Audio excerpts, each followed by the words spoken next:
சக்தி இல்ல பிரஸ் மீட்லாம் முடிஞ்சதா? முடிஞ்சது மாமா.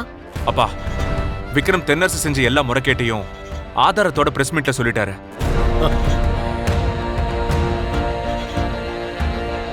விக்ரம், உனக்கு ரொம்ப நன்றிப்பா. ஐயோ சார், பரவாயில்ல சார், நான் செஞ்ச தப்புக்கு பிராய்ச்சித்தம் தேடிக்கிட்டேன், அவ்வளவுதான் சார். மாமா, தேனக்கா எங்க?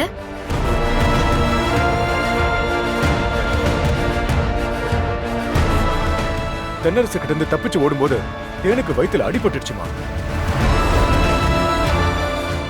அதனால ஹாஸ்பிட்டலுக்கு கூட்டிட்டு போய் செக் பண்ணோம். டாக்டர் செக் பண்ணி பார்த்துட்டு குழந்தைக்கு எந்த ஆபத்து இல்லைன்னு சொல்லிட்டாருமா.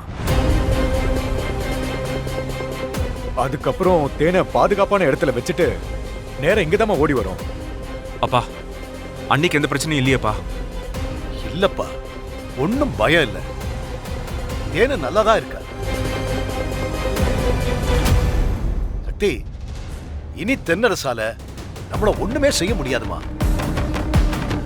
அவன் செஞ்ச பாவத்துக்கு மக்களே அவனுக்கு தண்டனை கொடுக்க போறாங்க.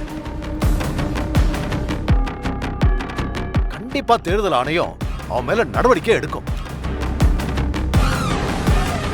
அரசாங்கமும் நடவடிக்கை எடுக்கும். இனி அவன் யார்கிட்ட இருந்து தப்பிக்க முடியாது.